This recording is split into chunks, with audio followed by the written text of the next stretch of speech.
संत रामानंद तात्कालिक साधनमूलक कठोर और दक्षिण के आचार्य के शास्त्रों सर्व धार्मिक सिद्धांत के प्रतिकूल अध्ययन या भक्ति मार्ग को धर्म जाति वर्ण लिंग आदि से मुक्त रखते हुए सबसे लिए सुगम और उत्तर भारत में भक्ति सरल सिद्धांत को परिचित करने वाले तथा तात्कालिक इस्लाम की प्रबल आंधी से वे तैमूर के नियम आक्रमण से लेकर बबर के अध्ययन आक्रमण तक समूचे समाज में राजनीतिक और सांस्कृतिक पराभव के काल में भी भारतीय संस्कृति के प्रबल रक्षक के प्रथम भक्त संत पुरुष स्वामी रामानंदाचार्य ही थे। उन्होंने आज से कोई 700 वर्ष पहले ही आज की हिंदी भाषा में अपने मतों को प्रचार कर उत्तर भारत में भक्ति आंदोलन को एक मजबूत जनाधार प्रदान किया था। वो पहले ऐसे आचार्य थे जिनके बारे में प्रचलित कहावत है, द्रविड़ भक्ति उपजो लायो रामानंद, यानी कि उत्तर भारत में वैष्णव भक्ति को प्रोत्साहित करने का श्रेय मुख्यतः स्वामी रामानंदाचार्य को ही जाता है। स्वामी रामानंदाचार्य जी ने रामनंदी संप्रदाय का प्रचलन किया था। स्वामी रामानंदाचार्य का जन्म मध्य पक्ष संपातनी संवत 1356 को प्रयाग में एक कन्हैया कुंज आत्मनिर्भर विचार वाले ब्राह्मण परिवार में हुआ था। इनके पिता का नाम पुष्पसदन तथा माँ का नाम सुशीला देवी था। इनकी माता नित्य श्रीवेणी मधुआ भगवान की पूजा किया करती थी। कहा गया है कि एक दिन वे मंदिर में श्री वेणी मधुआ भगवान को दर्शन करने गई तो वहीं उन्होंने देवावाणी सुनाई दी, हे माता तुम पुत्रावती हो, और उनके अचल में एक माला और दाहिनी हाथ संकट हुआ। उस दिव्य परम प्रसाद को वह पाकर बहुत पसंद हुई और अपने पतिदेव को सारी बात बताई।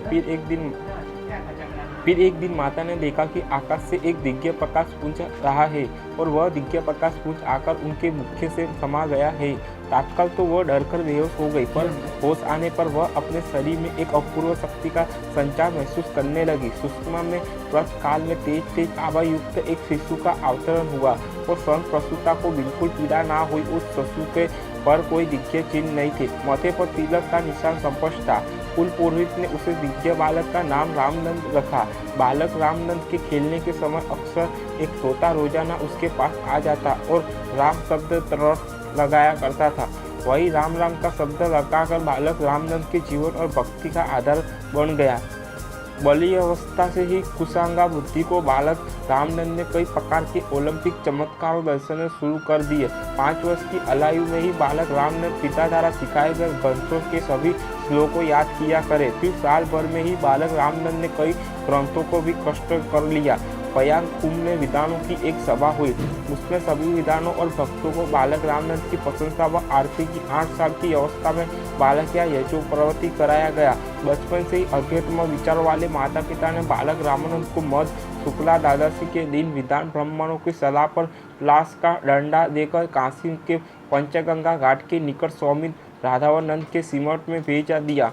इसी मठ में शिक्षा प्राप्त करते हुए रामानंद ने वेद पुराणों और अन्य धर्मग्रंथों का सूक्ष्मता से अध्ययन किया तथा प्रकांड विद्वान बन गए। इसी सिमट में रहने के दौरान ही रामानंद ने कठोर तपस्या भी की थी। रामानंद जी ने अपने गुरु स्वामी राधावानंद से शिक्षा प्राप्त कर देश की यात्रा पर निकल गए। उन्होंने दक्षिणी व उत्तर भारत के अनेक तीर्थ स्थानों की यात्रा की और समाज में फैली जाति धर्म संप्रदाय आदि संप्रदाय विषमताओं को बहुत करीब से देखा। अंत उन्हें करने के लिए मन में उन्होंने दृढ़ संकल्प कर लिया। उन्होंने भक्ति को ही मोक्ष का एकमात्र साधन के रूप में स्वीकार किया। कहा जाता है कि देश के भ्रमण के बाद रामानंद आश्रम में वापस गए तो उनके गुरु राधावानंद जी ने उन्हें आश्रम में प्रवेश नहीं करने के लिए कहा। उन्हें यह कहकर मना कर दिया कि तुम दूसरी जाति के लोग के साथ भोजन क्यों किए, तुमने जाति मान मर्यादा का ध्यान नहीं रखा, इसलिए अब तुम्हारे आश्रम में नहीं रह सकते। अपने गुरु के ऐसे कठोर वचनों को सुनकर स्वामी रामानंद को काफ़ी गहरा आघात पहुंचा। उसी समय उन्होंने अपने गुरु के आश्रम को त्याग दिया और उन्होंने समाज में यक्त जाति भेद का खुलकर विरोध करना प्रारंभ किया। उन्होंने एक्सावध पर जोर देते हुए राम की भक्ति हेतु सामाजिक समता पर विशेष बल दिया। स्वामी रामानंद जी ने ईश्वर के प्रति सच्ची भक्ति और मानव प्रेम संबंधी भक्ति के सरल मार्ग को पसंद करते हुए भक्ति के क्षेत्र में वंडा बम्बरों का घोर विरोध किया। उन्होंने पंडित की भाषा संस्कृत के बदल के बोलचाल की जौन भाषा को अपनाया और उसी में अपने उद्देश्य जिनसे प्रभावित होकर तात्कालिक जौन साहित्य का विकास हुआ। इसी बोलचाल की जौन भाषा को कलतर में उनके शिष्यों ने अपनाया और साहित्य अध्ययन जगत में प्रसिद्ध हुआ।